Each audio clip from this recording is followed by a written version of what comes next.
The Mega Campaign, where you take a nation through the Paradox games to see what monster of a world you've created at the end. Well, most people start in CK3, but we're going one step further, taking it from Imperator Rome to CK3 to EU4 to the game that shall not be named, ending with Hoi 4. And what better nation to take to the modern day than the already at the start of Imperator Rome old-fashioned nation of Sparta, a nation where men are men and sheep are scared, famous for standing up to this, and abs you can hang your coat on. Can we take Sparta from ancient times to modern day, and what will the world look like? Well, stay tuned to find out. And welcome to the Mega Campaign, guys, as Sparta. Now, I've not seen many people do a Mega Campaign from Imperator Rome, so things could get rather weird. I mean, there's a good chance that Christianity and Islam don't spawn at all, so the world is going to look very different by the end of this. But we are going to be reviving Sparta from the low point that it's at 300 BC at the start of the game, and hopefully bringing Spartan dominion and kings all the way from 300 BC to Hoi 4 and the modern day. And we get an event saying Alexander the Terrible. And basically the goal for today is to consolidate Greece, Macedon, Ionia, Aeolia, that sort of thing, and Crete to create a nice little kingdom for us to get into CK3. Inventions-wise, let's do the Spartan thing and go with a bit of discipline. And as Sparta, our levies are pretty good. It's heavy infantry, spearmen, and heavy cavalry. Absolutely glorious. So let's start our mission, guys. Spartan restoration. We've been ravaged by ambitious foreign warlords, jealous of the might of Sparta, leaving us weakened and without our allies and subjects of old. If we are to become an important regional actor in Greece again, we need to restore the city of Sparta to its former glory and put an end to our local rivals. Let's go. Let's go for the Helots of Messenia, giving us claims on Messenia. We're going to raise our levies already ready to go. We're going to ally Aetolia over here, and our long journey now begins. Let's press play, guys. And there we go. Our claims on Messenia are done. Let's see who would come in. Yeah, that's quite a lot, guys. We're probably not going to go for that straight away. However, we could get some mercs, so let's see if we can do this. Well, honestly, I think 10k troops would be enough, so let's get into this. It's going to be a little bit dicey, and we are going to double stack our armies. Well, there goes the Messenian army. Nice. And we're in a bit of a siege race over here, and we did win. Very nice. Problem is, now we have to win this battle, and it's very tight. It's very tight, but it looks like we are going to come out victorious. Nice. This is who we're at war with, by the way, guys. Quite a few people. And we got Revenge of the Furies. There goes Argos, and I'm so glad we took siege engineers at the start. It's going to make this a lot quicker. Well, we occupy quite a bit of the Peloponnese already, guys. I'm just seeing like how far we want to push this. I really do want to take as much land as possible in this war. Well, we may have attritioned this levy down a bit. Well, guys, this is what we're going to take. Taking ownership of half of the Peloponnese this early is very nice. It also means we never have to siege down these damn forts again. And guys, before we go any further, I just wanted to make a big shout out to ISP for inspiring this video. Bring back the rat. And all of the mod devs who've made these converters, guys. Check the link in the description to show them some love and to find all of them. We're also getting an alliance with Epirus at this point because they have some pretty nice armies, honestly. We do have some pops over here that are not our culture now, Arcadian and Argolian, but we should be converting them relatively quickly because they're in our culture group. Oh man, and the wars of the successors are going the way of the Seleucids, I would say.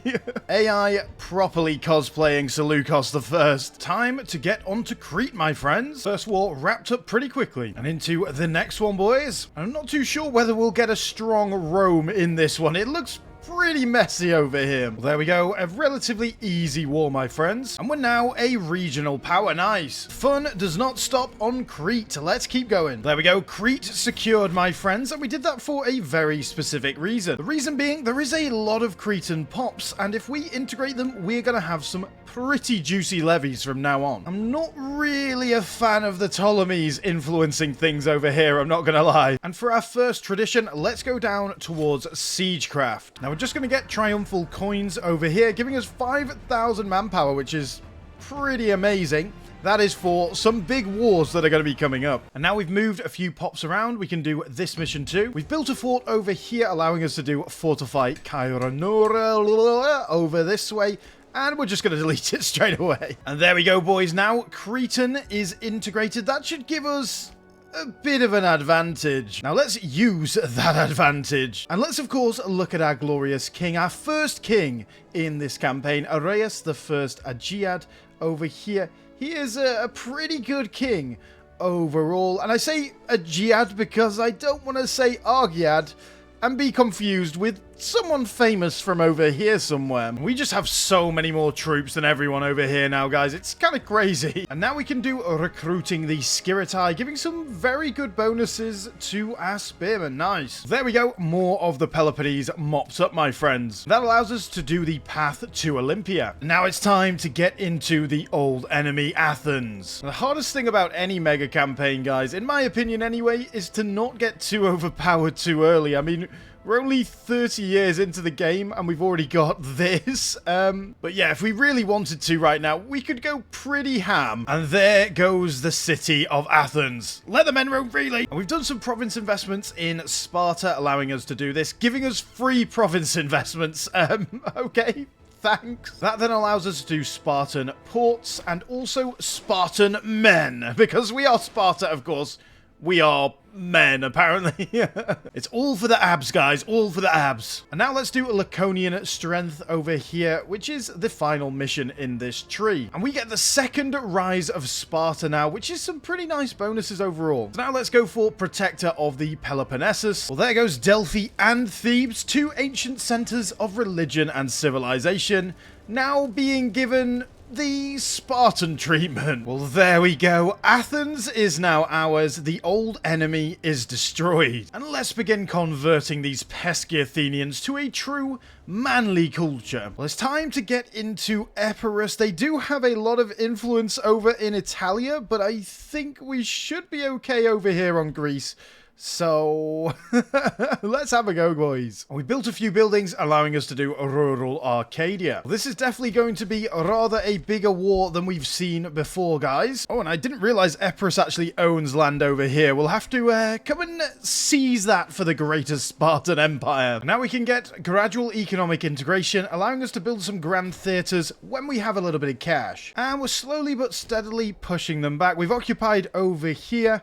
And now we just need to come up the coast a little bit. I'm not bothered about going into Italy. Most certainly not. They're in a war with Rome at the minute as well. Well, you could say things are going rather well. We'll be out of this war pretty soon. Well, I think that's gonna be good enough, my friends. The only issue with this is we are definitely going to put ourselves in the firing line against Rome. But hopefully we'll be strong enough to deal with them when we get there, so let's see. And isn't that glorious, my friends? And we can liberate the Temple of Zeus, glorious, and straight away do the Priests of Zeus, which does release them as a feudatory, but that's okay. It's some extra troops for us. Let's attack Achaia. That's going to bring in Epirus again, but I'm not too bothered about fighting them. We just want to take Dyma over here. I'm going to dissolve my alliance with Aetolia because, of course, that's rightful Spartan clay. I mean, Epirus is now relegated to southern Italy. It'd be awesome if they survive that. It'd also be awesome to see Carthage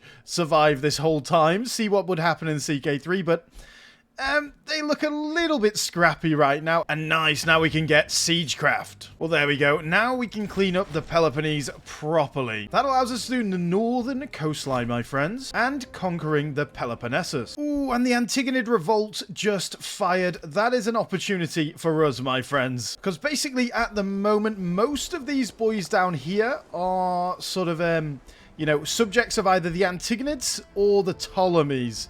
So we were stuck a little bit, but I don't think we're stuck anymore. So let's declare for Corinth and let's get going. And our leader is now the Besieger. And this is great for us. The more land they take back off the revolt, the more land we can take in this war. Oh, level 3 fort. Never fun, especially on an island. Well, it actually fell pretty quickly, which is nice for us. Now we're just kind of waiting to make sure the Antigonids take a bit more of this land because we want it. And I was just looking at Oreos over here and I was like, Macedon? Where's Macedon? I don't see them anywhere. It turns out this is Macedon now. Doing a good job there, guys. And screw it, we're going across to Iolia because we do want that land eventually. We might as well take it now if we can. And while we're doing that, let's start this little war too. Well, at least we can peace out our former allies. Damn, we just lost a huge battle. That's okay though. We're pretty much at the point where we want to peace out now. Well, we've just done a couple of missions. This one gave us some assimilation speed up here, and now we can do rebuilding Argos 2. Very nice. And there it is, guys. 100 war score peace deal. Unfortunately, a lot of these guys are subjects, so you can't piece them out separately. So rather than taking the land, which is a lot of war score, what we've done is make them all into client states. Now, we're going to be over our diplomatic relations, I believe, by doing this, but it's okay. We're pretty strong now. I think we can handle it. Oh, and there we go. Look at that, boys. Very nice indeed. So let's make sure we keep all these guys happy. And remember, guys, if you are enjoying the start to our mega campaign as Glorious Sparta, then please do consider liking and subscribing. We are only a very small channel, and every like and subscribe really does help us out. Let's now have a look at the world, though, and Rome is doing okay. Epirus still does exist, and Carthage is starting to mop up some of their subjects. Looks like the Brigandes are going to dominate Britain, same as Belgia over here, probably going to dominate Gaul.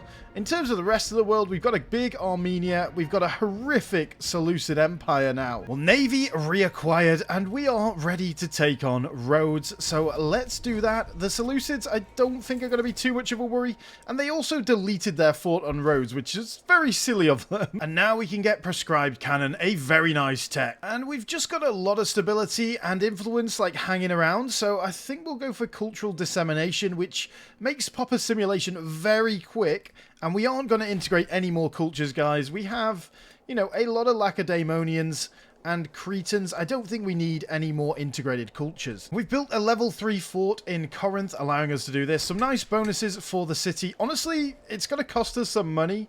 And I think, yeah, we're over the fort infrastructure cost right now. But, yeah, I think we're going to keep it. It's cool, it's thematic, it makes sense. So let us finish these missions off, giving us some awesome bonuses to the Peloponnese. So let's move on to the second Peloponnesian League. I don't think this is going to flip us to a different tag in terms of our name, so that's a good thing. Let's go for that one first, and then go for Protector of Greece. Ah, and I just realized this is Seleucid Revolt and not Seleucid Empire. I was going to jump on here and see if we can take this land, but I guess not. And I just spotted this opportunity, because I don't think Macedon's doing too well over here. I mean, this mission tree is just insane. Like, look at the bonuses we get for everything. We're going to be so powerful on the Peloponnese. And there goes Epirus. F's in the chat, boys. Damn, we got pieced out of this war. So, yeah, we got a truce, and now we've got to fight Macedon again. Oh, that's a bit annoying. But at least we can now take Rhodes. And now we are a major power, my friends. The rise of Sparta is fast.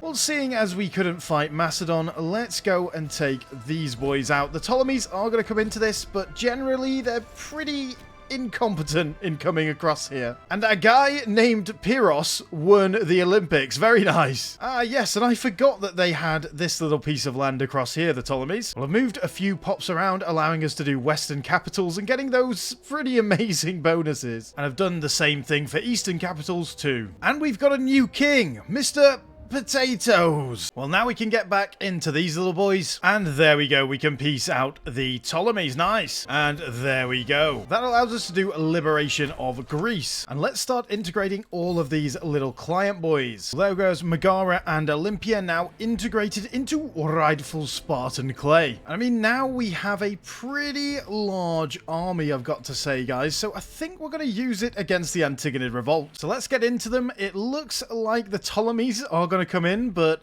I think we'll be okay. They've been fighting this war for quite a while. Let's go for it. Let's, I don't know why we've got a claim on Bithynia over here, but it's okay. We'll take Amantia instead. I mean, the Ptolemies have got a pretty fat navy over here, but yeah.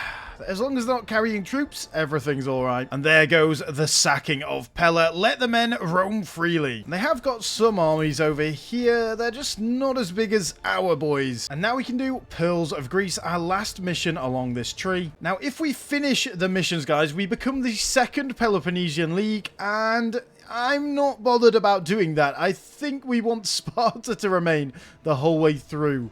the campaign. So we will abort the mission. However, we're going to do that once we've integrated these guys, because we've got a bit of a bonus to that from this mission tree. Well, I think we peace out for this, guys. It's getting incredibly messy over here in the east, so yeah, let's just get rid of that. And what do we do about Pella? Well, I think we'll have a sacking that would impress Alexander himself. Let's do that. I am, however, going to reform a new city, Spartopolis, over here. Hey, Seleucids, it looks like you're doing quite well in Anatolia. Let's see your homeland for a second.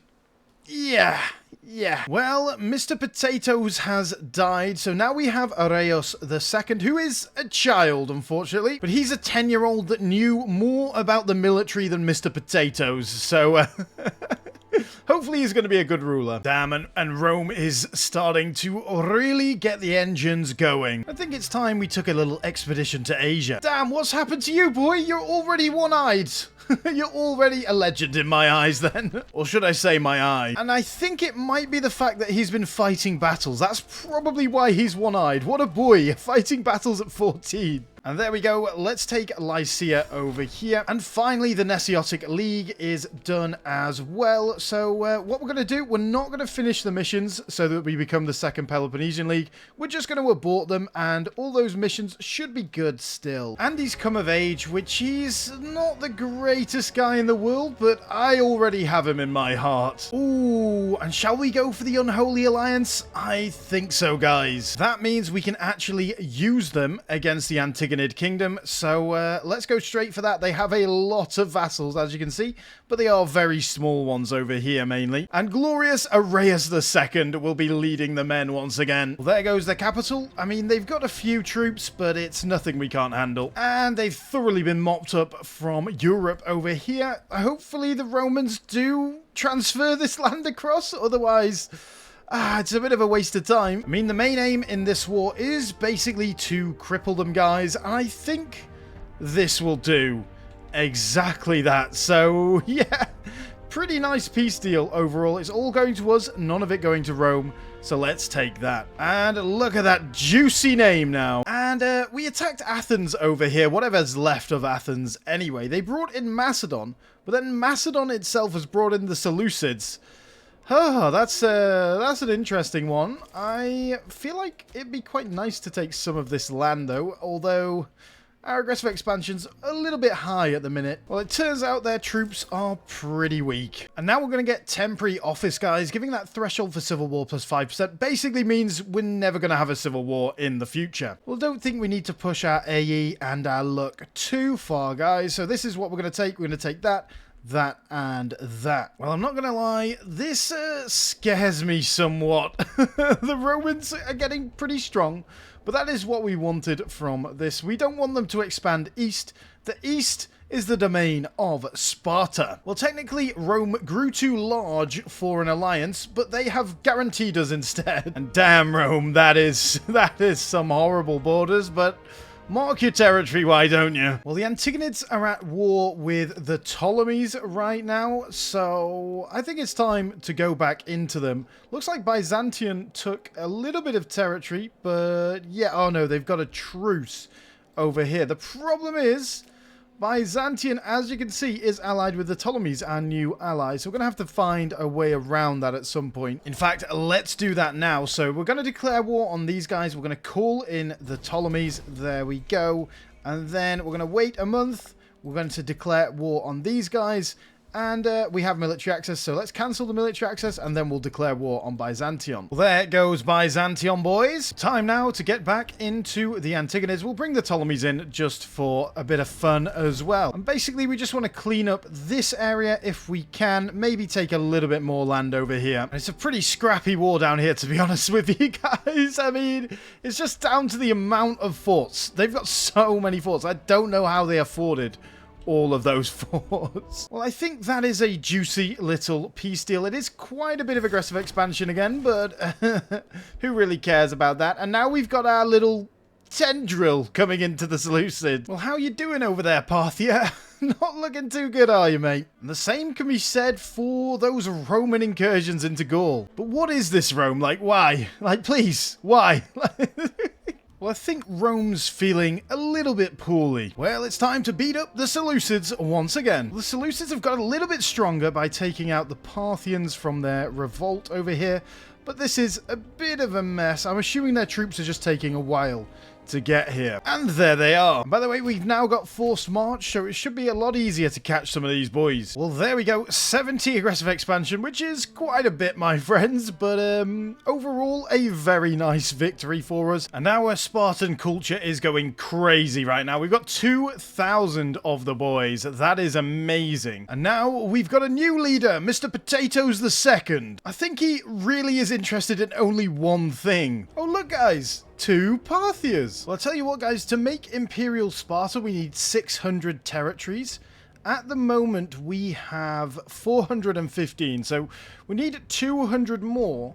So I'm thinking if we take all of Anatolia, kind of become the new Byzantines in the east, the Spartans, then maybe we can click that button, and that would be a good place to leave off for this episode. So let's see. And I mean, we were supposed to be doing these missions, guys, but I've just been building grand theaters everywhere, and they cost a lot of money, so that mission's gonna have to wait. And it's safe to say we've got a few levies in Greece now. Well, I was just about to declare war on Pontus, and I noticed they've got a lovely ally here. Who is this? Why, Pontus? Oh, that's why. What are you doing up here, Pontus? What are you doing up here? Well, that's them mopped up. Well, we just attacked Getia over here just to get a little bit more land. I think up to this river is absolutely fine. And then obviously the land in Anatolia too. So guys, new day, different shirt. Worst shirt to be fair. But we are back here with Sparta. And I've been having a look around and seeing what we want to do with this run. And I basically want to get to this Imperial Sparta point. And then we'll try and run through some years. Now, the problem is I don't think Christianity will spawn at all, because if we have a look at Judea over here, let's have a look. There's like hardly any Israelites left, and by the time we get to 0 AD, they'll probably all be gone, so there will be no spawning of Christianity. So maybe we'll just have a game without any Christianity at all, which will be pretty interesting, I've got to say. Now, you may notice this is slightly different. Well, I had a crash which corrupted my recording, so all I've done is just take this area, just took it in 2 wars pretty quickly. It took about 3 years of game time. Aggressive expansion has gone quite up, so we're just going to relax and fight the Seleucids in a little bit. Oh, and by the way, doing that did destroy Macedon for the final time. Very nice. Well, it's safe to say we have quite a lot of levies for a pretty small nation overall. Now, you may be wondering why I haven't got any legions, guys, and it's pretty simple. It's literally because we don't really need to. I'd rather have the money to build up the nation over here to convert these pops. So yeah, we may build a small legion though, literally just to build roads. Well guys, let's get into the Seleucids one more time and see what happens. They don't have too many allies, so it should be rather easy. And overall, it's going pretty nicely. We're just smashing them back at all of the points. It's just hard to catch all these little armies everywhere. Well, there we go, guys. We did actually manage to come down and plonk on Seleucia, but a nice little victory nonetheless. Let's see how many territories we have after this. And oh my god, we've got exactly 600. Of course, I didn't plan that at all. And we can go Imperial Sparta straight away. Oh, yes. Come on. And now we are the Spartan Empire, boys. Very nice indeed. Well, Rome is not looking too healthy as well. And Sparta's pretty big now. We can make it into a metropolis. Nice. And we are going to go to Royal Guard to get a legion in the capital, basically just to build roads. Well, there we go. It's actually a fairly effective legion for a 20,000 size legion, but it shouldn't be too bad on the coffers. And we've got a new king, Magas. Pretty good name, if you ask me. And we've cleaned up Cyprus just for some nice clean borders. Well, it's safe to say we've built a pretty extensive road network. Finally, the Roman Civil War has ended, and it must have been a pretty bloody one, seeing as there's uncolonized land over here. Well, I think one more war against the Seleucids won't do us too much harm. And there we go. That's all we really wanted to take, just to clean up the borders a little bit. And now we are a big boy on the map. And there we go, guys. We have reached the end of the game. I know I've not shown anything, but there's been nothing to show. really. Let's have a look at the map. If I press continue playing over here, there we are. We have remained the same size, but we have been slowly converting and building up our nation over here. I've literally churned through like 120 years, I think, guys, of gameplay, and I would go further if this was my job, but I already have 3 of those, so it's not possible, really. We probably will skip a little bit ahead into the CK3 video, but let's see how the converter will convert everything first. Now, in terms of the map, I didn't want to become the most powerful nation right away in the first video, guys, but we are actually the most powerful nation. We've got 1,000 more pops than Rome, and 2,000 more than the Ptolemies, and the sort of Magadha Empire, the Mauryans, a lot more than the Seleucids, although they have made a pretty nice comeback, and the Carthaginians as well. So let's have a look around at the map, and we of course do still have a Rome. Now, Rome was ahead of us, and I was hoping they would stay ahead of us for a while, but they've basically for the last 120 years been in multiple civil wars that have each lasted like 30 years or so, which has destroyed their population. You can see uncolonized land over here that was Roman, and pretty much destroyed their nation. They did own all of this at one point, but now they're kind of in 3 areas. We've got actual Rome proper, we've got Gaul Rome, and we've got Iberian Rome as well. Carthage does exist. Ptolemies, for some reason, have taken this land. We've got a big Britain, a big Druidic Britain. We've got a massive Armorica over here, which is a Druidic Celtic nation. Rome versus Carthage is going to be a thing. We've got a monstrous Ptolemies, and even after destroying the Seleucids and them being destroyed by the Parthians, they have definitely made a comeback. Look at that. Look at that. I believe... okay, I thought some of these guys were their vassals, but apparently not. Apparently not. They are just in the middle of their land, but they have made a pretty big comeback. Over in the east, we have the big Magadha Empire, and we've got Chola as well. This is rather a mess. Persis is all the way in the north. They are the only Zoroastrian nation left, I believe, unless there's anyone else. Oh, there is a couple of other Zoroastrian nations, but let's have a look at the religion. It is pretty much all Hellenic in the eastern side of the Mediterranean and Babylonia, and all the way down into Egypt as well. There is still some large pockets of Kemetic. Arabic obviously dominates in Arabia. Zoroastrian does survive, not very well though, and Armenian religion is over here too. Druidic has been very powerful in the west, as you can see with Armorica and the Britons over this way. Tuistic still exists, and Wera exists as well.